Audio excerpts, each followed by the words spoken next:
Halo semuanya, balik lagi nih bareng saya. Hari ini kita bakal bedah topik yang jujur aja deket banget sama keseharian kita di Indonesia, tapi dampaknya buat dunia medis tuh luar biasa banget. Kita bakal ngebahas materi soal apotek alam, perjalanan ilmiah tanaman Indonesia pelawan kanker. Yap, Anda nggak salah dengar. Kita bakal lihat gimana sains modern sekarang lagi ngebuktiin secara nyata kalau tanaman di sekitar rumah kita itu punya kekuatan yang nggak main-main. Coba dibayangin, mungkinkah sepiring sayur lodeh atau cemilan emping favorit Anda itu bisa ngelawan sel kanker? Kedengarannya kayak mitos atau cocokologi aja kan? Tapi tunggu dulu, guru besar ITB Profesor I. Ketut Adiana ngasih fakta yang benar-benar bikin kaget. Biji melinjo, iya, bahan utama pembuat emping itu, ternyata saat ini lagi diteliti serius banget sama para saintis. Kenapa? Karena senyawa aktifnya terbukti ampuh neken pertumbuhan sel kanker. Nah loh, fakta mengejutkan kayak gini nih yang bakal kita bongkar bareng-bareng. Biar gampang, kita punya 6 poin buat dibahas hari ini. Mulai dari potensi alam melawan kanker, bumbu dapur penuh manfaat, tanaman liar pembunuh sel, sampai ke rahasia senyawa aktifnya. Terus, kita juga wajib banget ngebahas realitas medis soal terapi pendamping, bukan pengganti. Dan terakhir, gimana masa depan herbal Indonesia. Langsung aja yuk! Oke, kita masuk ke bagian pertama, potensi alam melawan kanker. Kenapa sih para ilmuwan kita sampai harus belusukan ke alam bebas buat nyari terapi penyakit seberat ini? Jawabannya ada di angka ini, 136. Berdasarkan data resmi Kemenkes di tahun 2022, dari setiap 100.000 penduduk Indonesia, ada 136 orang yang kena kanker. Ini bikin Indonesia masuk peringkat 8 tertinggi di Asia Tenggara loh. Dan ingat, angka ini tuh bukan sekedar deretan 0 di atas kertas. Ini mewakili keluarga, sahabat, atau mungkin tetangga kita sendiri.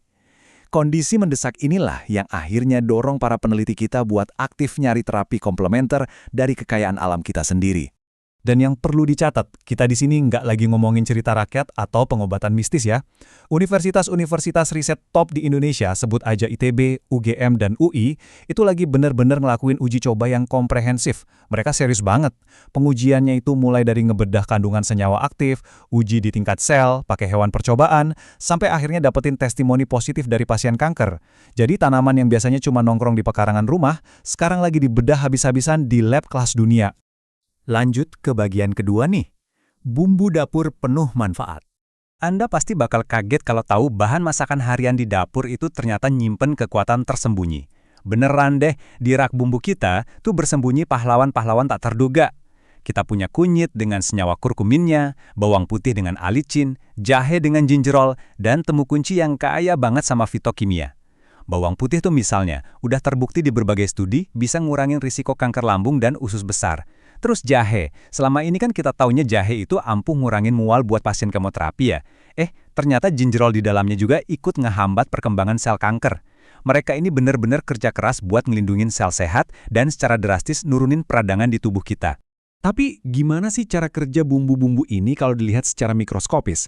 Kuncinya ada di satu konsep ini, apoptosis. Simpelnya, apoptosis itu proses kematian sel yang emang udah terprogram. Nah, senyawa-senyawa ajaib kayak curkumin di kunyit tadi, pada dasarnya punya kemampuan buat memicu sel-sel kanker yang nggak normal ini untuk menghancurkan diri mereka sendiri. Kerennya lagi, ini terjadi tanpa ngerusak sel-sel sehat di sekitarnya. Ibaratnya nih Anda nekan tombol penghancur diri khusus cuma buat sel-sel jahat di dalam tubuh. Jenius banget kan alam kita ini? Sekarang kita masuk ke bagian ketiga, tanaman liar pembunuh sel. Kalau di dapur aja kita punya jagoannya sendiri, alam liar Indonesia nyimpan senjata yang jauh lebih mematikan buat sel kanker. Banyak tanaman yang mungkin sering kita anggap cuma semak belukar, ternyata nyimpan rahasia besar. Contohnya ada tapak darah, terus sarang semut yang merupakan tanaman endemik asli Papua, keladi tikus, sampai bawang dayak. Tapak darah itu mengandung senyawa alkaloid vinca. Ini tuh kuat banget loh, bahkan secara global udah jadi bahan dasar buat pembuatan obat medis anti kanker semi-sintetik. Belum lagi sarang semut yang super kaya sama flavonoid, secara ilmiah, dia terbukti ampuh ngehambat pertumbuhan sel kanker paru-paru sampai leukemia. Selain proses apoptosis tadi, ada satu lagi mekanisme medis yang krusial banget, namanya angiogenesis. Ini adalah proses tubuh ngebentuk pembuluh darah baru. Masalahnya, tumor ganas itu sangat butuh pembuluh darah baru ini buat nyedot nutrisi biar mereka makin gede. Nah, disinilah tanaman kayak pegagan atau teh hijau dengan senyawanya yang aktif unjuk gigi. Mereka terbukti bisa mencegah atau ngeblokir proses angiogenesis ini.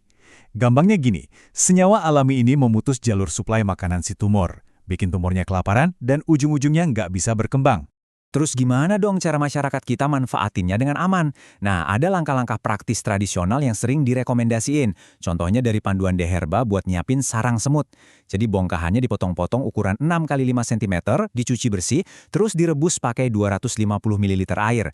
Tapi ingat ya, ada satu catatan yang super penting di sini. Jangan pernah pakai panci berbahan aluminium. Habis itu air rebusan yang warnanya kemerahan tadi disaring dan siap diminum 2-3 kali sehari.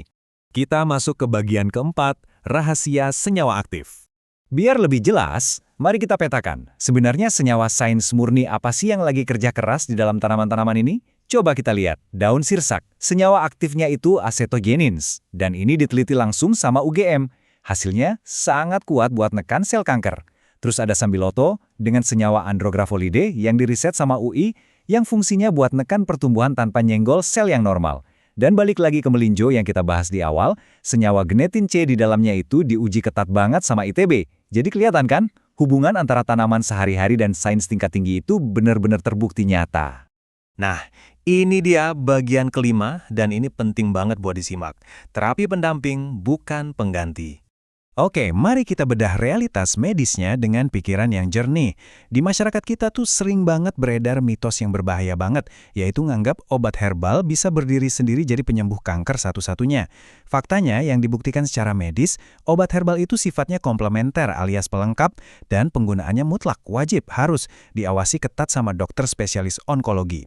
Maaf banget nih, tapi sekedar ngerebus daun sirsak aja nggak bisa ngebatalin kebutuhan pasien buat kemoterapi, operasi, atau radioterapi yang emang udah terbukti secara klinis.